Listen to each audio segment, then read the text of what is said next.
That's right. What's going on, everyone? And welcome back to another episode of Bridging the Gap here on the Jersey First TV network. As always, I'm AJ Malillo. And I'm Steven Rambolo. And you can catch all of your Jersey First related content on jerseyfirst.org, where you can sign up for the newsletter and sign the pledge. You can check us out on YouTube, you can check us out on Vimeo, and you can check us out on Spotify, where you could get not only Bridging the Gap, but you can also get all of the rest of the Jersey First related content. That's the Nader Narrative, that's Real Talk with Fernando. But Steven, it's finals week. We are in the home stretch for your first year of law school. How you feeling? How you doing? How are those finals breaking? It's surreal, first and foremost, surreal feeling to be, you know, I can see the finish line of the first leg of this race.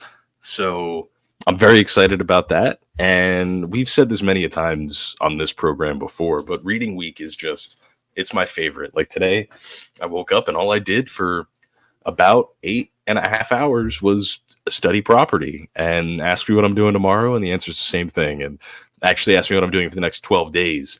And the answer is the same thing, about 8 hours of property, because I need to put in the work and make sure I show up completely ready. It's a behemoth of a final, 100 multiple choice questions, 2 essays.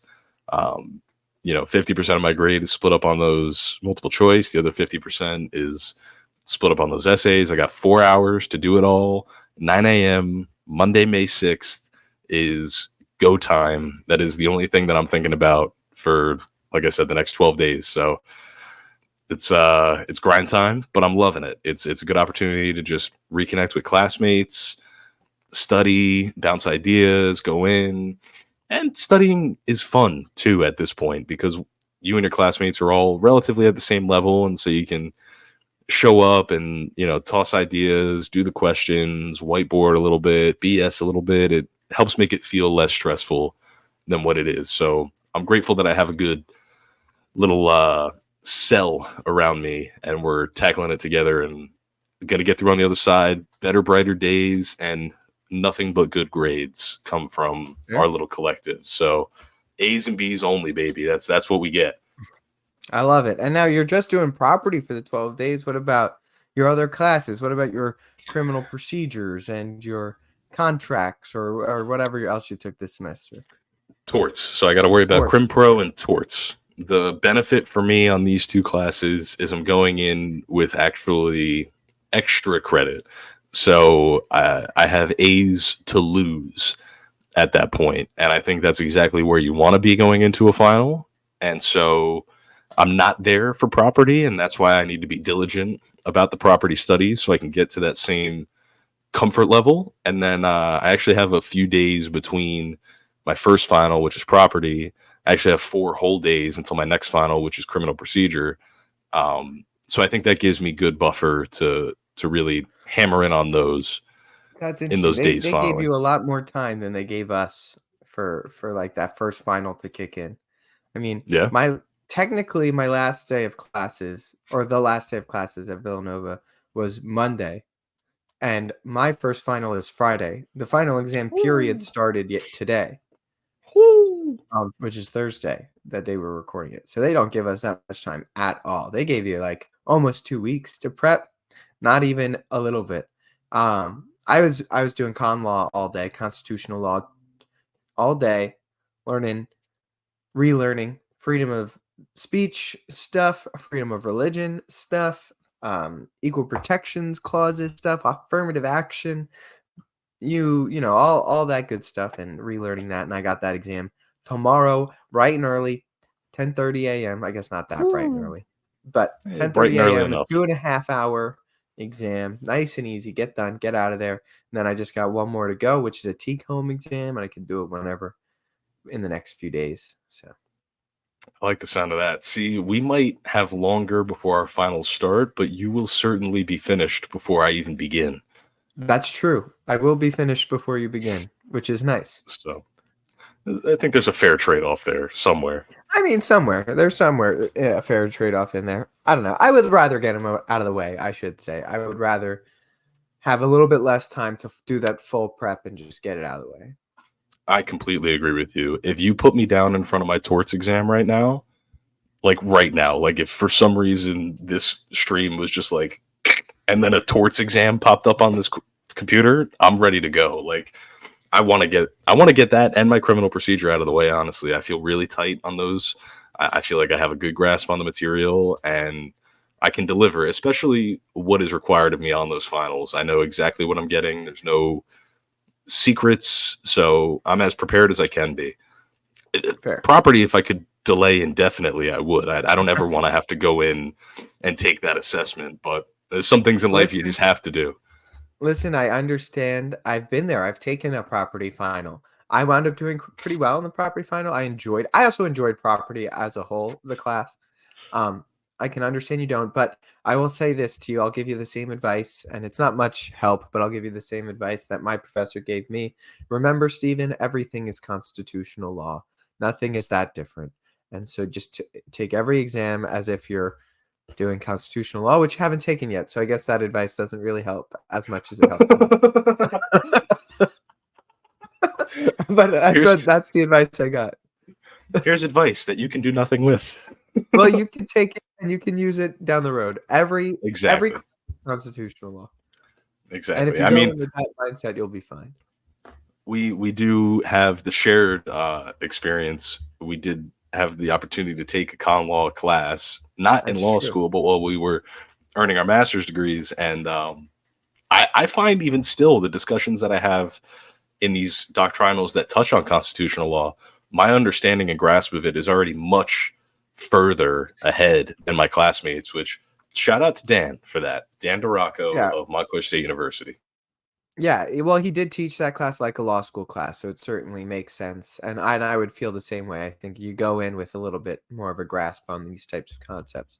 But you know what? We're talking about this, talking about going into institutions of higher learning with good grasps on content and materials and working and studying hard because it's final season in colleges, and that's It what you is. do It is. during final season is you study hard. But apparently our brothers and sisters out in the Ivy League, they don't do that there. Apparently, they don't do much of anything except for gather around in large groups of people, threaten other groups of people, and do so without any knowledge of what they're doing or talking about at all. That's what seems to happen, and that's what's happening at our Ivy League institutions. As we all know, there is a major war going on overseas in Israel between Israel and the Palestinians. And Iran got involved, as we talked about. There was a bit of retaliation from Israel against Iran, but it seems like at this point, the Iranian involvement hasn't devolved this war into a greater war like we were fearing just a few weeks ago. Obviously, we'll see what happens on the line, and hopefully that doesn't happen. But we do know that for a while now, Israel and Palestine have been in an actual on the ground war dating back to October. So here's the thing. In that time, there has been a lot of discussion in the United States about pro-Palestinian and pro-Israeli factions within our country. And a lot of the pro-Palestinian factions of our country are very upset at the way that our government is funding and supporting the Israeli side of this war. And that has come out in more than just, normal political disagreement or normal protest. It's come out in what we've seen in these Ivy League schools, which we'll show you videos of.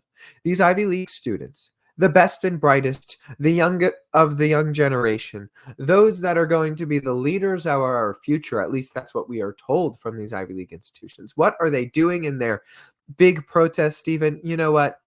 I think that we should hear it from themselves. What I do you agree. think? I agree.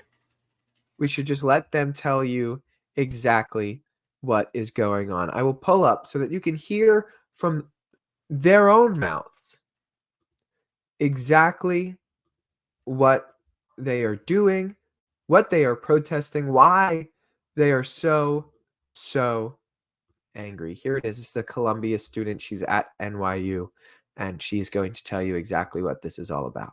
And what would you say is the main goal with tonight's protest? I think the goal is just showing our support for Palestine and demanding that NYU stops. I honestly don't know all of what NYU is doing. Is there something that NYU is doing? I really don't know. I'm pretty sure they're.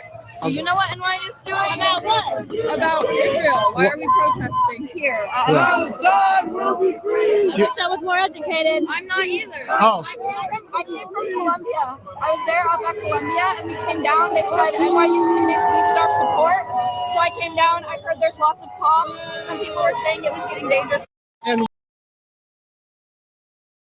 So there it is. That's what they're doing. They don't know what they're doing. But you can hear in the background they're shouting, "From the river to the sea, Palestine will be free." And I've seen other clips of people saying, "Well, what does that mean?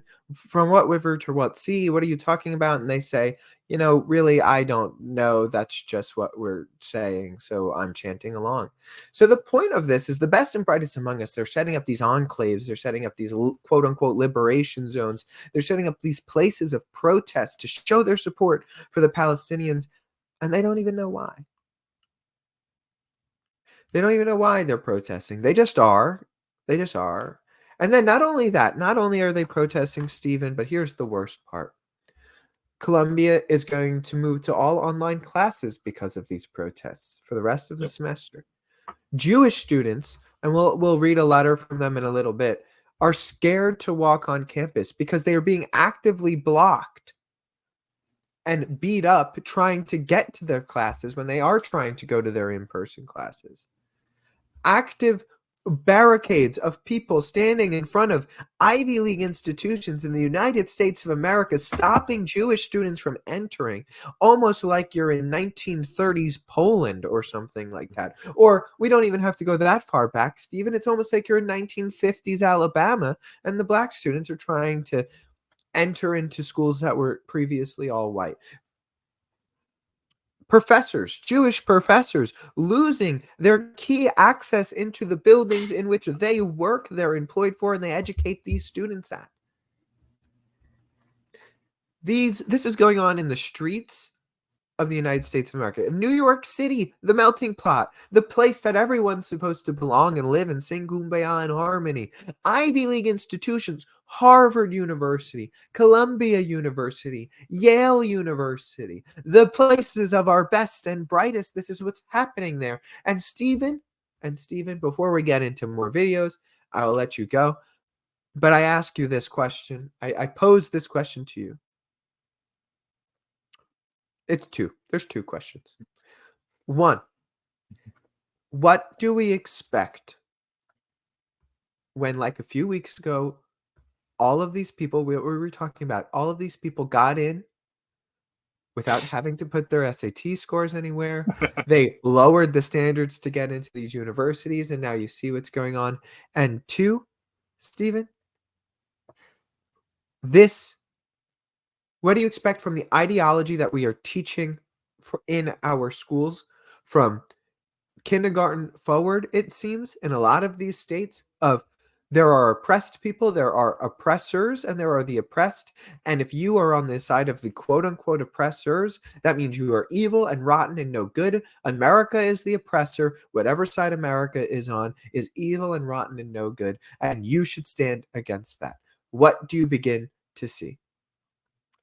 So on that point, actually, I don't know if I sent this to you, but there was a video yesterday of a professor at NYU who gave this speech to students and other faculty and, I guess people passing by on the streets, congregating to listen, saying that nobody understands post-colonialism and the theories of Marxism like these students, that this is what they have been taught their whole lives, what they are here, and they have a better understanding than anybody else, and they should go ahead and they should act out on these understandings of these theories and put them into practice, because we're clearly in a position now where we have to address the horrors of colonialism, and Marxism is the only answer to that. And I heard a professor say that over a bullhorn in the streets of New York City yesterday.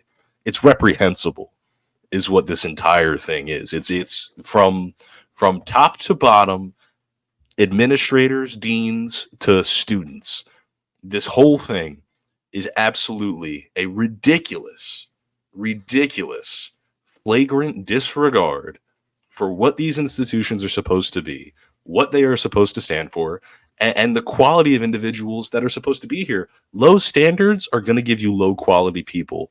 And what all of these videos that we are going to show you guys that you can find on the internet with, you know, the stroke of a keyboard, you are going to see what are low quality individuals, people who have nothing better with their lives to do than virtue signal so that they feel accepted as if they're some part of a group. If you don't know why you were congregating, why you were, the example of the video that we watched, the girl came from a different university because she heard it that the students needed solidarity.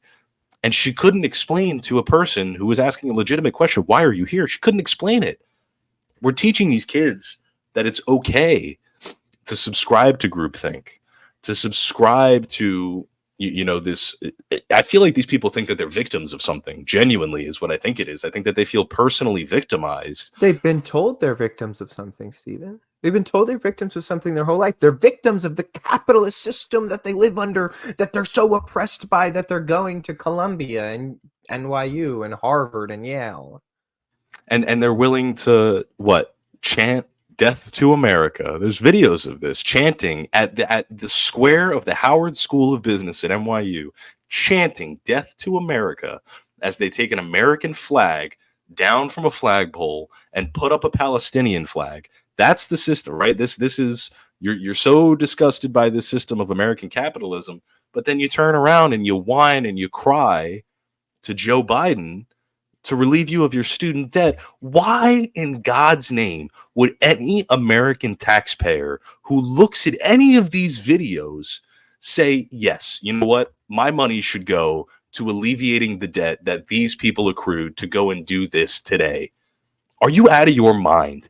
You must be out of your mind if you expect any sensible, tax-paying, hardworking, providing for their family American to want to help you dig the $70,000 hole you dug to go to Columbia University to put up a camp in the middle of the quad and complain and yell about things that you don't even know about.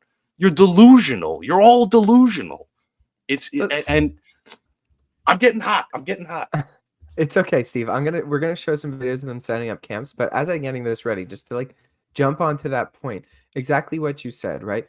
You're asking for student loan forgiveness and student loan debt forgiveness for going to schools, right? Like the idea is you're going to be going to these schools to learn and be educated, right? That's the whole point. That's why you want it. You're like, oh, I learned so much at this school. I worked so hard.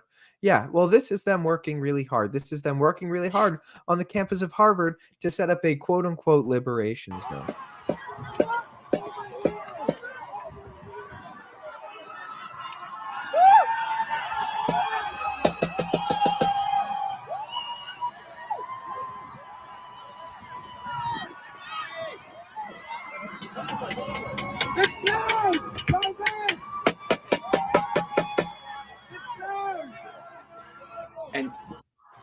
And about that specifically, right? Setting up these liberation zones, because I've seen them at all the Ivy Leagues that we mentioned. There was videos that came out yesterday from UT Austin where Greg Abbott actually ordered the state police to go and disperse of these people, and they did successfully, as they should. Today, USC there's videos of the LAPD marching down the streets in droves headed to USC to do the same exact thing. And USC today actually canceled their graduation, which was scheduled to happen later this month out of fears for safety. This is the video out of USC. Canceled. Yeah, I'll let you talk over it, Steve, but it'll be playing in the background for those watching. Yeah, canceled their graduation. Over 65,000 people are supposed to attend this graduation annually. So because these sour, rotten, idiot children who don't know what they are doing and why they are doing it, every single student that put in the hours, the work, the grind, the studying, the writing, the reading, the showing up to class, to earn a degree, to have that moment to walk across the stage in front of your friends and family and bask in all of your hard work and an accomplishment that not many people achieve in a lifetime, was robbed by these people who don't know why they are doing this, who have no good reason to do this. Same thing with Columbia, who's made the decision to go completely digital, online learning for the rest of the semester. These kids that waited their entire lives to go to this prestigious school, to incur the debt, to get this education, don't even get the satisfaction of walking into a classroom and seeing their peers face to face, because they're ratty classmates who want to be trendy and fit in and virtue signal, can't control themselves, can't make cognizable arguments, prohibit students from entering the campus. It's ridiculous. I think that any person who sees any of this and loses respect for these institutions, loses respect for these students, I hope none of these kids get a job. I think it's ridiculous. I think it is such a flagrant disregard for everything that a university is supposed to foster. Because I'm saying all this, and I'm quite heated about it. I'm a red-blooded American. I believe, in our fundamental rights given to us by virtue of our existence, not by the government. And these kids are obviously going to claim that this is, protected activity. They're protesting. They have a right to protest. That's fine. We can square that discussion at a later date. You don't have a right to make other people feel unsafe. You don't have a right to persecute people because of their religious affiliation or their ethnic background. And that's the worst part of what's going on here. So we see, the camps, are they, an eyesore? Absolutely. Are they probably, unsanitary because you got a bunch of, nasty, rotten college kids clumping together thinking that they're doing something for a good cause? Probably. What's not cool is, and I know we have videos of this as well, the way that they're treating Jewish students on campus. This is Columbia. You're about to watch a wall of students. Yale, actually. Oh, Yale, my bad. Preventing a student, a Jewish student, from getting onto campus. They literally formed a wall to prevent him from getting on campus.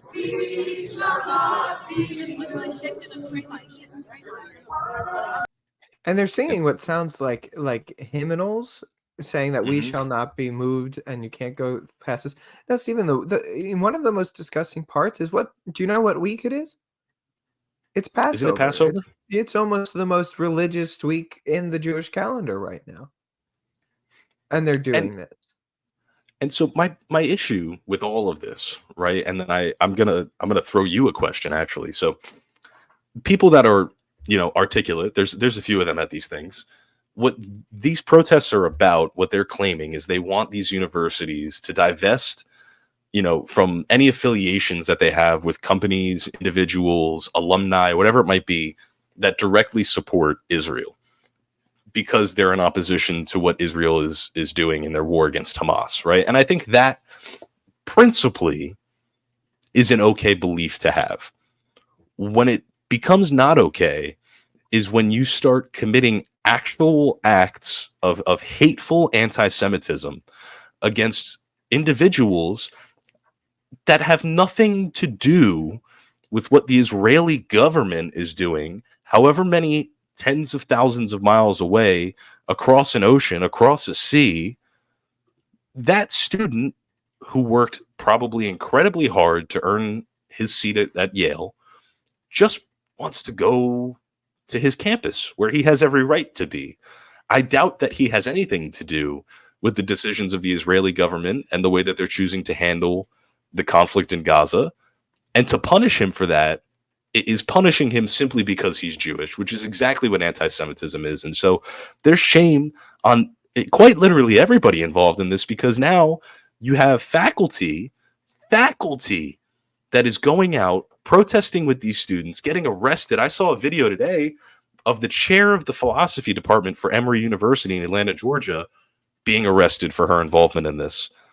And so you have the faculty of these institutions coming out and saying, we stand with the pro-Palestine, pro-Hamas students.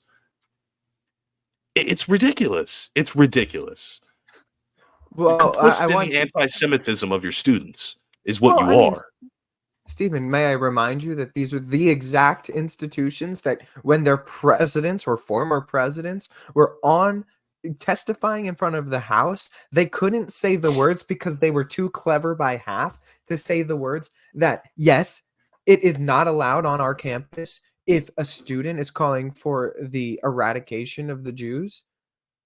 Yeah, that wouldn't be allowed. They couldn't say that. They couldn't say, of course, you can't call for genocide against the Jews. Of course, you can't call for genocide against a group of people. They couldn't say that. They were too smart. They were too clever by half. These are the presidents of these exact institutions, and a fish rots from the head, Steve. Like, it's does. not a shock. It's not a surprise at all if those are the people that are leading these organizations. I know you said you wanted to posit a question. I'm not sure if you remembered what it was as you were going, but I was going to let you ride. I was gonna. So I want to ask what you think the responsibility of the professors here is, because I think it's an interesting position, right? To be an educator, and you're responsible ultimately for imparting knowledge onto these students, right? And so I can understand the plight of a professor who wants to respect, a student's right to exercise their opinions and right to exercise their voice. But you also have what I would say is the duty to make sure that your students feel safe and comfortable on campus, and you cultivate an environment that's conducive to learning. So the protests, professors walking out, do you think that this is like, should they be punished as well by the Absolutely. administration? If a professor is part of these protests that are actively blocking Jewish students from entering the buildings, if a professor is, you know what? I'll go far as saying this. A professor's whole job is to teach students the truth, okay? And if they are on that side of the protest, they aren't doing that. And so they should lose their jobs for that reason and that reason alone. Because you're not doing your job. Look, it's one thing if you disagree with the Israeli government and you don't want whatever Colombia to be funding the war effort in Israel. Like you said, look, do I particularly agree with that message? No, not really. Do you have the right to say something like that? Sure, you do. But guess what? As soon as I see you blocking, and that wasn't even the most egregious. There are more egregious photos of a Jewish student just like looking at the building trying to get in, and people like actively building a wall against them that you could put side by side with the literal image of Nazis doing the same thing. And it's like, you don't want to draw those comparisons to World War II because not every event is World War II. But quite frankly, if there is an event that's close to World War II, it is the actual anti-Semitism that we're seeing right now. Yep. Right?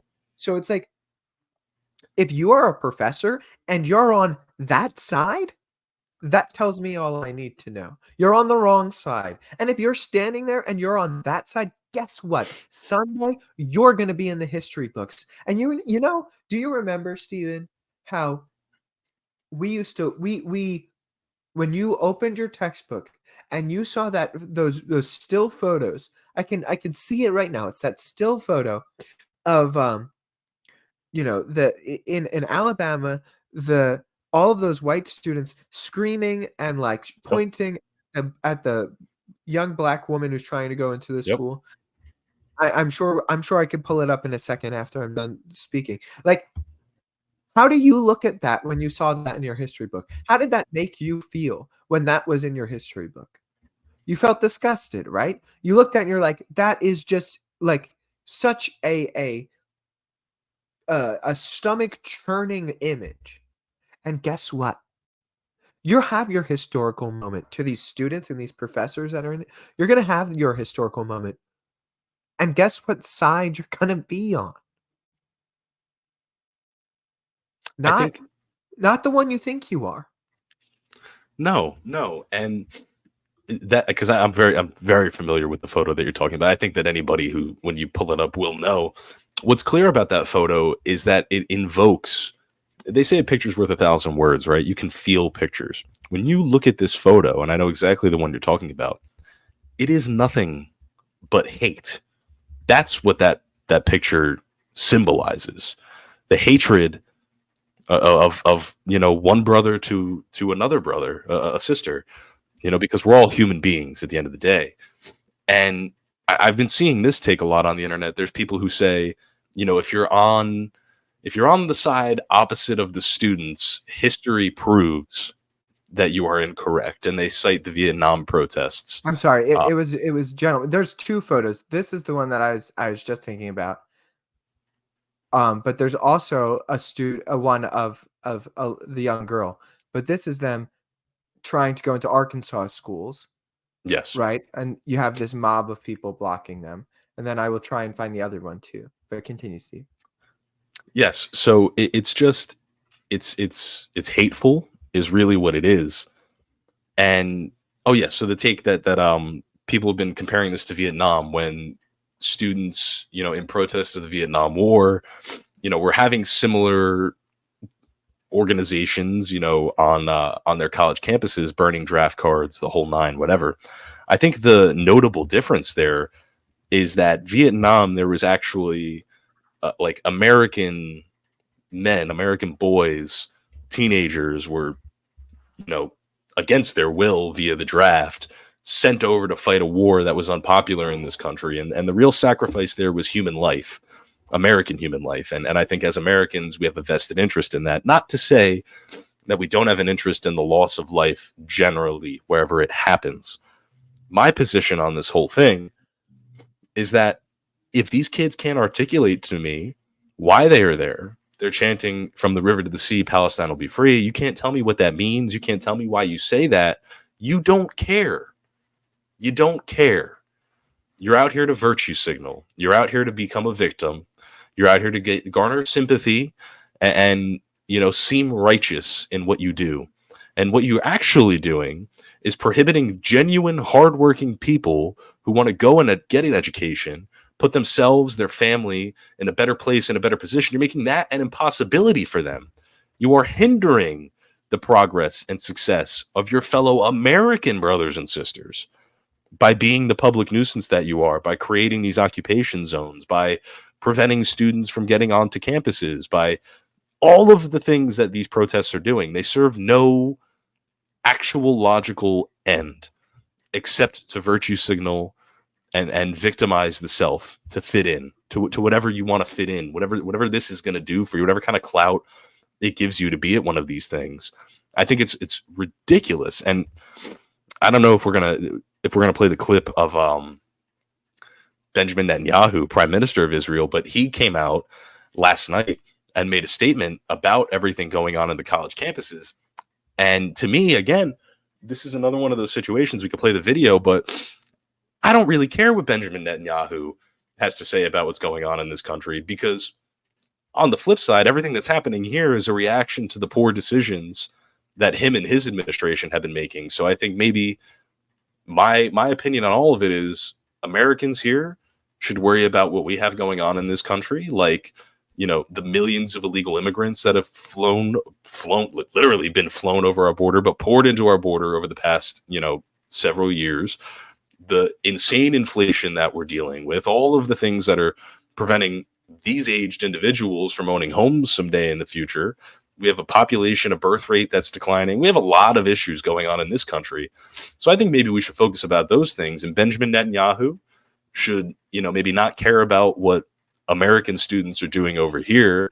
And he should maybe get his footing and figure out why the world is so upset and is starting to turn their backs on his country and address that over there. And then we can handle what we need to handle over here. I would just push back on one thing, and I would say that I do think that the Israeli government is in a unique position that an attack against Jews anywhere in the world is something that Israel should not take lightly. I would say that Benjamin Netanyahu has just the same grounds to speak about what is going on in these protests as anybody else does. I would say that an affront against the Jewish population of America, which is historically the least anti-Semitic country in the world, in the history of the globe, other than Israel itself, the United States of America is the least anti-Semitic country on the globe. and I do think that Benjamin Netanyahu does have a leg to stand on here. And now you could say, like, like you mentioned, you could say, you disagree with the war effort of the government of Israel, and you disagree with, whatever else you may see, any other action of the Israeli government. But I will push back, and I will push back firmly when you say that he has no reason to talk about what's going on, or no ground to talk about what's going on in our country. If anybody does, it is him. He's the leader of the only Jewish state in the world, and he is seeing an anti-Semitic attack against the Jewish population in what is supposed to be the least anti-Semitic country other than Israel. And he definitely has a leg to stand on to talk about. Completely fair. I think maybe then my position is more so he can talk all he'd like to. I just don't care what he has to say. And I don't think that anybody here should put any stock in what the leader of another nation has to say about our internal affairs. That's my whole take on it all. I don't really, I could give a rat's A about what Benjamin Netanyahu has to say about this. I would push back there. I think that we should take stock, and we'll listen. We'll talk down a little bit. What's happening in America's college campuses is horrific. Anti-Semitic mobs have taken over leading universities. They call for the annihilation of Israel. They attack Jewish students. They attack Jewish faculty. This is reminiscent of what happened in German universities in the 1930s. It's unconscionable. It has to be stopped. It has to be condemned, and condemned unequivocally. But that's not what happened. The response of several university presidents was shameful. Now, fortunately, state, local, federal officials, many of them have responded differently, but there has to be more. More has to be done. It has to be done not only because they attack Israel, that's bad enough. Not only because they want to kill Jews wherever they are, that's bad enough. It's also, when you listen to them, it's also because they say not only death to Israel, death to the Jews, but death to America. And this tells us that there's an anti-Semitic surge here that has terrible consequences. We see this exponential rise of anti-Semitism throughout America and throughout Western societies as Israel tries to defend itself against genocidal terrorists who hide behind civilians. Yet it is Israel that is falsely accused of genocide, Israel that is falsely accused of starvation and all sundry war crimes. It's all one big libel, but that's not new. We've seen in history that anti-Semitic attacks were always preceded by vilification and slander. Lies that were cast against the Jewish people that are unbelievable, yet people believe them.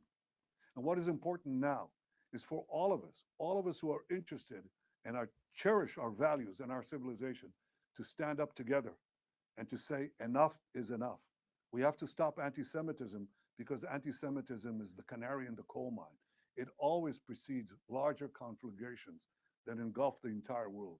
So I ask all of you, Jews and non-Jews alike, who are concerned with our common future and our common values, to do one thing: stand up, speak up, be counted. Stop anti-Semitism now. And I just do also want to note, I think that everything he said is spot on. It's absolutely accurate. And maybe, Stephen, you might not want to hear him as the Prime Minister of Israel, but maybe you'll hear him as a Harvard grad, as an MIT grad, as a person who went to these institutions. He was educated at the very Ivy League institutions that these protests are going on in. He's not a disinterested third party. This is his alma mater.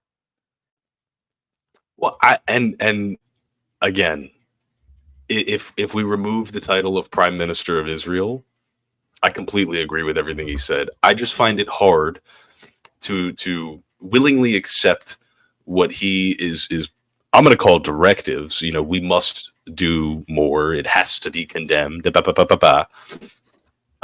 a guy whose government is the reason that these protests exist in the first place. It's quite literally the he said, she said. And I don't want to hear either party about what they have to say. I don't genuinely really care to hear what these ratty kids who have anything to say about this have to say. And I don't really care about the guy whose government is accused of committing genocidal war crimes has to say about the world's reaction to the accusations levied against his government and their response to, the attacks levied against them. And so I just feel like he should maybe get his bearings together, because the world collectively, as we've seen over these past few months, has declining favorability of what Israel is doing. We've seen that. Joe Biden, as abysmal as he is, has taken a stance against what Israel's doing. And he's kind of put these limits on Benjamin Netanyahu and tried to address the allegations that they are just indiscriminately bombing civilians under the guise that Hamas is there and hiding behind them. And Joe Biden, again, a guy that I do not root for at all, is at least enough in his senses to realize that Israel is not completely innocent in this effort. And I just hate that he gets on and he sits there from his high horse in Israel and claims that, you know, it all has to stop and we're always the victim and this is how it always goes. I just think that maybe keep your mouth shut, fix what you got to go over there, because it's clearly not working for you.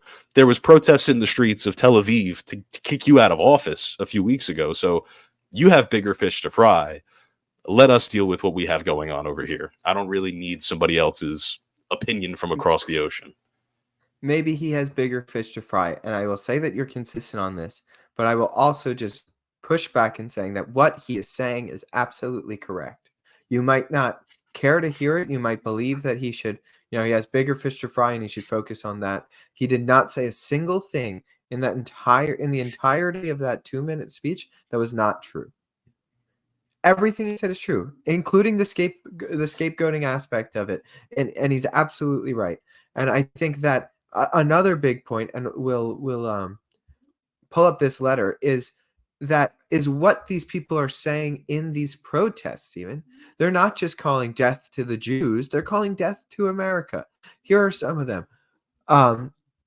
Ya Hamas, make us proud, take another soldier out. There's only one solution: Intifada revolution. Al-Hassam's next targets. These are what they're yelling at Israeli students on campus. We say justice, you say how. Burn Tel Aviv to the ground. That's crazy. Yeah, Hamas, we love you. We support your rockets too. Yeah, Hamas, give them hell. Goodbye, Nazis. Go back to Poland. They're shouting as they're blocking Jewish students from going into these places. NYPD, KKK, IOF, they're all the same. Not to mention shouting death to America, not to shouting death to Israel, death to the Jews. And then this is a letter that Shia Davide, I'm sorry if I said that wrong, he was a professor at Columbia who got blocked from going in. This is the letter that they wrote to him to send to the president and the co-chairs of Columbia. We, the Israeli students of Columbia University, are writing to express our urgent concerns for our safety and well-being on campus.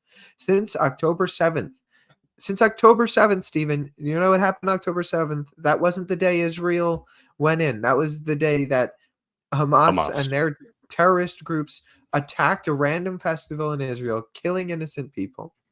Yes. Our campus has transformed into a hostile place. Over the past few days, it has become an environment we dread. While protests are integral to any democratic society and institution, the incendiary chants used in the protests on campus invoke the endangerment of all Israeli students. We are afraid to attend our classes, feel threatened on campus, and fear that some faculty and staff may subject us to discriminatory treatment. We urge you to heed our concerns and take immediate action, and to ensure the safety before it's too late. We fear our lives. President Shafiq, we appreciate your recent statements against anti-Semitism on campus. Nevertheless, we worry that this vile behavior, now targeting Israeli students specifically, will escalate further. There is an urgent need for you to take concrete action against these threats we are facing. No student should fear attending a lecture. No student should fear on the steps of the Lolo Library. No student should be apprehensive about interacting with their professor. Calling to take out soldiers possesses a physical threat to our immediate safety. What does taking out mean? To hurt? To injure? To murder? For the many of us who completed the mandatory military service required of most Israeli citizens. This could end up being a true question of life or death. This is our letter to alert you ahead of time. The chants quoted above are mere examples of what we have faced recently. Our veterans who have served in the Israeli army, some of whom also returned to serve in the reserves after October 7th. We know that these are direct calls for the violence against us. We are the soldiers. We are the targets. But we are also Columbia University students. Your students, our peers, are currently inciting violence against us personally, yet no action has been taken in response. The escalation of this reprehensible behavior on our campus has prevented us from fulfilling our academic responsibilities. It has exacerbated our fears for our personal security and safety. We, the Israeli students, moved to New York solely in order to attend Columbia University with the hope of receiving the best education possible. We should not be treated differently than any other student who has been given the opportunity to complete a degree at the university. The urgency of this matter cannot be overstated. We are at genuine risk. We recognize the complexity of the issues, and we urge you to bring us into the conversation and take immediate action to ensure our safety and our academic success and our future on our campus. Ultimately, we have one request: to ensure that our campus is safe for everyone. We implore you to take prompt measures to halt all forms of student violence, be it physical or verbal. We ask for more insight into the immediate plan of action and the next steps that will be taken. Thank you in advance for your response. 133 concerned Israeli Columbia students. So that's the letter. And I think I want to just quickly note, and then Steve, I'll let you touch on it, that they didn't call for the end of the protests. They called for the end of the violent nature against them and to feel safe on their campus. And Stephen, you do have a right to protest in the United States of America. Absolutely 100%. Do you know what you don't have the right to do in the United States of America? Threaten A lot of people things. directly to their face. Tell people that are actually the soldiers that were fighting in this war that you want them dead, that you want to kill them, that you are rooting for people to kill them. If that's not a threat directed at a person that they're looking in the face, I don't know what is. And you know what? The biggest juxtaposition that you can see that tells me all I need to know about what side of this quote unquote protest, quote unquote issue is correct. Look at those Israeli students, and they're waving the Israeli flag next to an American flag. Look at those pro-Hamas, pro-Palestine students. They're raising the Palestinian flag and burning the American flag next to it. And last time I checked, it's the United States of America that has even given them the opportunity to burn the flag that they desecrate in the name of a different country.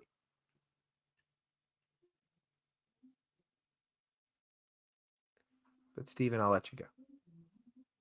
That's a tough act to follow up. That was a tough little line you just dropped there, and it's completely true. It's 100% true. And so I think there was 2 points of that letter, and I want to say this, and this is just the overall claim. Again, my position here: it's okay, completely okay, to be in opposition to what the Israeli government is doing. You have every right to be opposed to how they're choosing to respond, to the terrorist attacks levied against them. That's completely fine. What you don't have the right to do, and to your point, is just because somebody Israeli levy against them threats and violence as if that individual who's on American soil attempting to go study at a university, levy attacks against them as if they have anything to do with the genocide happening in Palestine perpetrated by the Israeli government, allegedly. I think that's the disconnect here, is that there are real individuals who are becoming victims of senseless hate speech and violence that have nothing to do with what's going on over there. And this just is cyclical in my head, because that individual, those students, that professor who's, his credit card, his access card was, essentially decrypted so he couldn't get on to the university campus to teach, has nothing to do with what's going on there. The same way that those kids who are taking down the American flag, burning it, and putting up a Palestine flag have never been to Palestine. So I don't know why in this country we are so entrenched and at each other's throats to the point where we are levying threats and violence, and the government is having to send police in to disperse of us over the affairs of people thousands of miles away. That you, the protesters who are making it violent, who are levying these threats, who are targeting these Jewish students, can't even articulate and explain why you are doing these things to begin with. That is the cardinal sin, is the virtue signaling and the victimization of the self to fit in for whatever reason it makes you think you're going to fit in. And the other thing that this letter did really well that I really appreciated was that they request that Columbia invite these Israeli students to the conversation about how we're going to address these issues, about how we're going to move forward. Because if there's not a collaborative effort moving forward, if we leave it up to these administrators who have clearly been poor in their efforts to begin with, I doubt that these students who have been turned into victims, by their classmates' violence and violent acts are going to feel any better going onto campus. And so if there's anybody who needs to be in those rooms with the board members, with the administrators, discussing on how we can restore order to our campuses, it should be the Israeli students. It should be the victims of these protests and these liberation zones and all of the, disgusting fallout from them.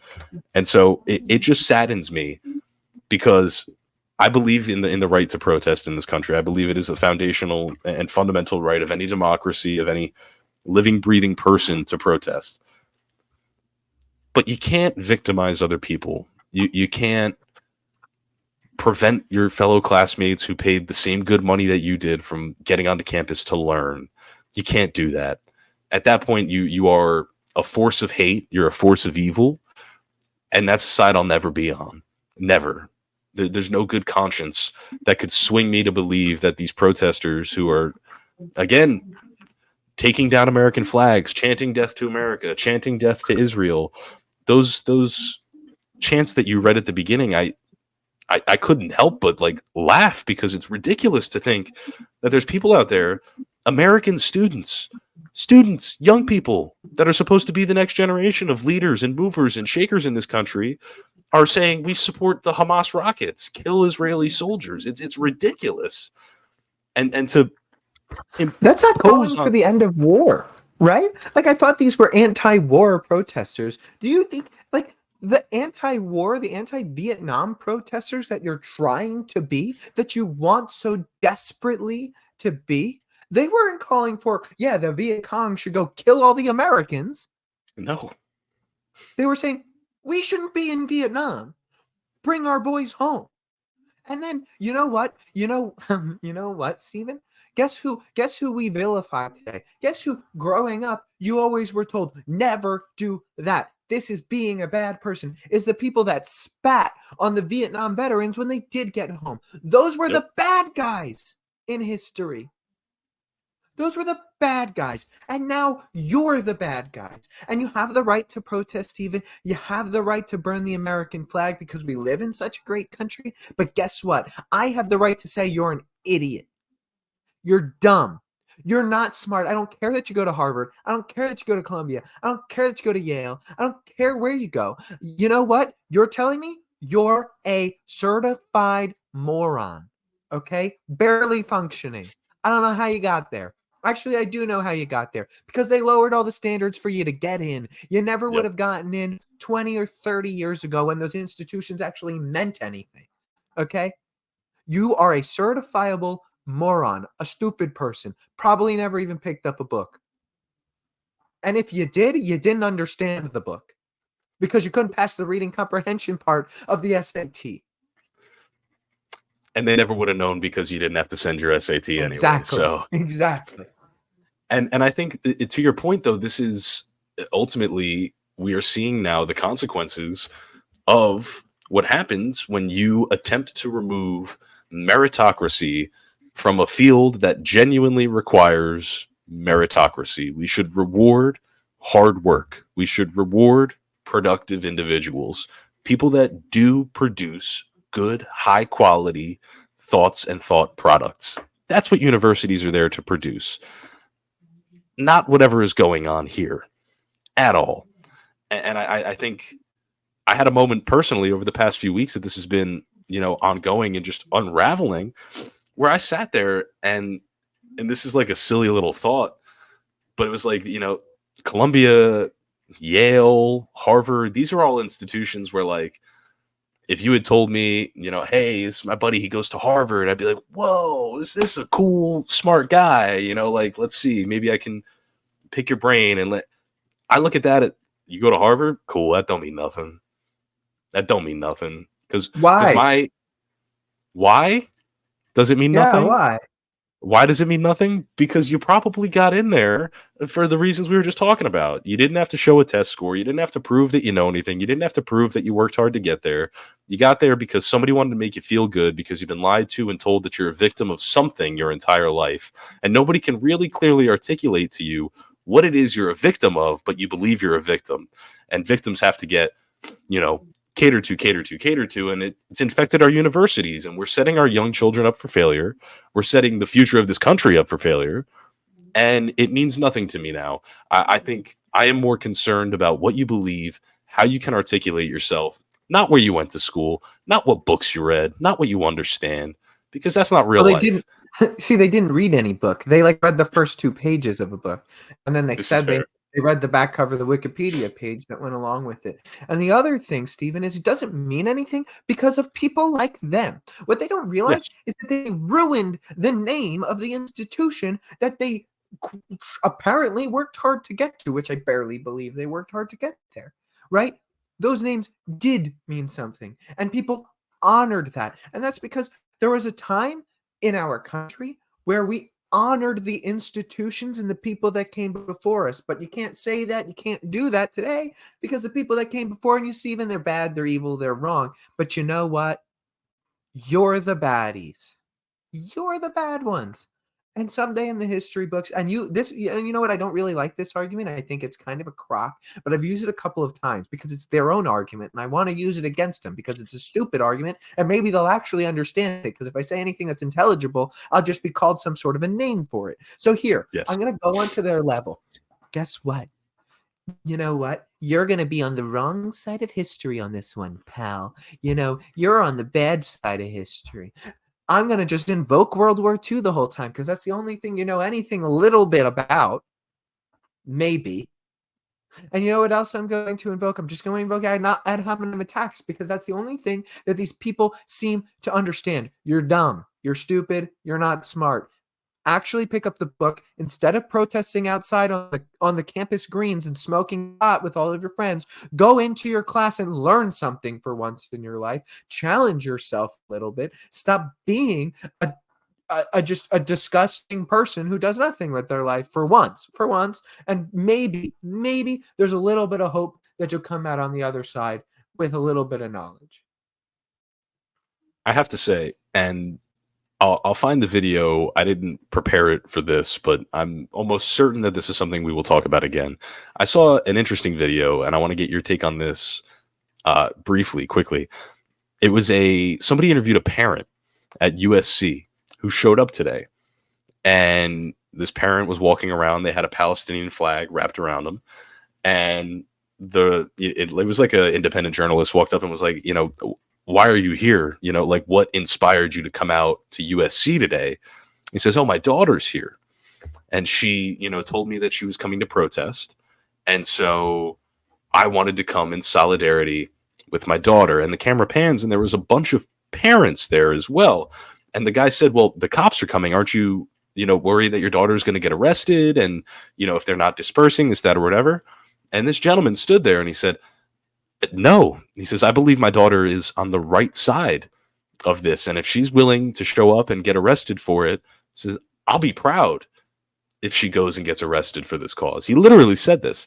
And that is even more troubling to me because it's proof that even the elders of some of these people are just as misguided, just as misled, just as unintelligent, and are willing to subject themselves to, custodial arrest of the state over for something that they don't even understand.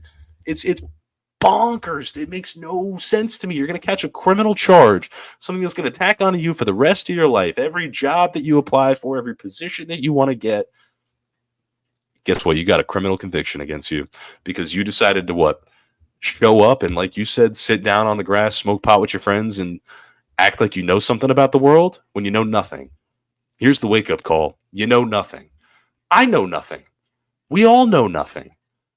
All that we have is the experiences and the people that come before us, and that's why we have to honor those things that came before us, that were successful, that did work, that did show that they were a force for good, a force for right, a force for justice. But we've lived in a world for the past however many decades at this point where we've been told that those are the things that create victims in this country. And those are the things that hold us back. And those are the things that prevent us from becoming the free and open society that these people want it to be. I think what we are experiencing right now is very late stage infiltration of the higher academic system by absurd leftist beliefs that have just completely destroyed the youth of America and led to the denigration of some of the most previously respected higher learning institutions in the world. And now we have to sit here and watch them get destroyed, picked apart by police because these kids have nothing better to do with their lives than to sit and scream death to America, death to Israel, and be pro-Hamas. And you know what, Steve? We got to wrap up because I just realized how long we've gone. We've gone way over time. But look, my last point is to that. You're absolutely right. 100% of what you said is right. But let these institutions go down with them. They want them down anyway. And guess what? They're not going to build anything in its place, right? Because they don't have anything. They don't have any ability to build anything because they don't know anything, right? And you know who's going to build the institutions that will replace these institutions? Because institutions will be built. Higher education will survive, but the people that are going to build them are the people on the other side that they hate, the people that they despise, that are they're greedy capitalists that care about things like meritocracy and being learned and being capable of things. Oh, God forbid, right? Look, Steve, all I'm going to say is I'm going to point out one more thing that I haven't pointed out this whole time. I've been biting my tongue, but I think I want to point it out.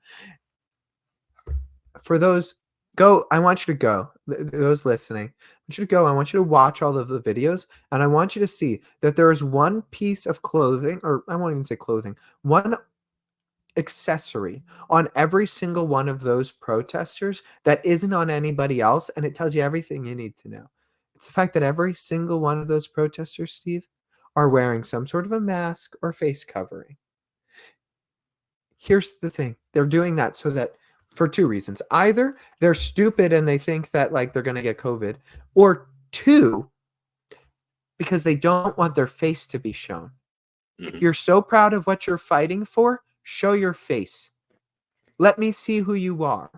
If you're so right and you're righteous and you're proud, show me who you are. Let me see. But you're ashamed because you know that you don't know what you're talking about. You don't want to be challenged into what you're talking about. And the only reason you're there is because you either want to get laid and you think that, you know, the alti girl is gonna get with you because you showed up to the protest. That's one reason. Or two, you're just dumb. And those are the only reasons. That's so real. I agree with you. And I'm happy. I'm actually genuinely happy that you made the point about the masks, because I think we would have been doing a disservice if we didn't mention it. And I think it's a perfect segue, at least for my final thoughts on this. People who hide behind anything when they speak about something are cowards. Cowards. Never be anything more than a coward. If you believe it, if you mean it, you should bear it completely, 100%. unapologetically. You shouldn't say things that you don't mean. And I think you and I, AJ, for however many years at this point, dating back to when we were, faceless and just audio waves at Montclair State University, have never been shy about standing behind what we say. And I think that's the hallmark of true individualism, people that genuinely put thought into and consider what they are saying before they say it.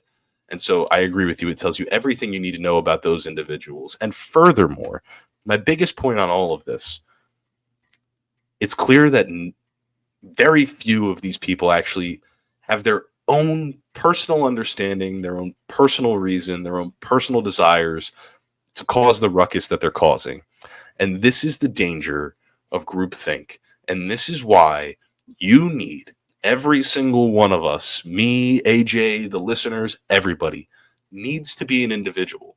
You need to have your own thoughts, and you need to open yourself up to opposing thoughts, and you need to have productive conversations, have your positions challenged, and be willing to have your mind changed. Because guess what? This world is not binary. It's not I'm right, you're wrong. It's never going to be that. You need to understand that in this beautiful thing called life, we need to be brothers and sisters. We need to be companions. We need to have conversations. It's the only way that we can overcome the differences that some people seek to sow to use to divide us, like we are watching on these college campuses. And so college for me, since the day I walked in until today when I was at law school, has always been a place where I felt that I could go, be expressive, have my ideas challenged, changed, and maybe change the minds of others, all productively, all respectfully, all done with decorum around people who work just as hard to be there. And what we're seeing in this country right now by the actions of these students is a complete and utter rejection of that. Shakes me to my core, and it makes me scared for what these people are going to do when they get out into the real world. But hopefully, if there's any sense of right in this world, none of these people will have jobs, because what they're doing is disgraceful. It's offensive. It's violent, borderline illegal at some points. And none of this behavior should be rewarded by these people. We're better as a country. We're better as a people. And we should be having more honest conversations with each other instead of yelling and screaming death to whoever. It's never going to help anybody. Yeah, I just hope that they love Palestine so much. They go over, they help with the war effort. They care so much. They should go over and, fight the battles with them, help them out. They need your help. Should put your money where your mouth is. You know what I mean? So I just, I think you should do that. But I agree. But with that, we went on way too long. So I'm AJ Malillo. I'm Steven Rombolo. And for Bridging the Gap and Jersey First TV, have a great week, everyone. We'll talk to you next week.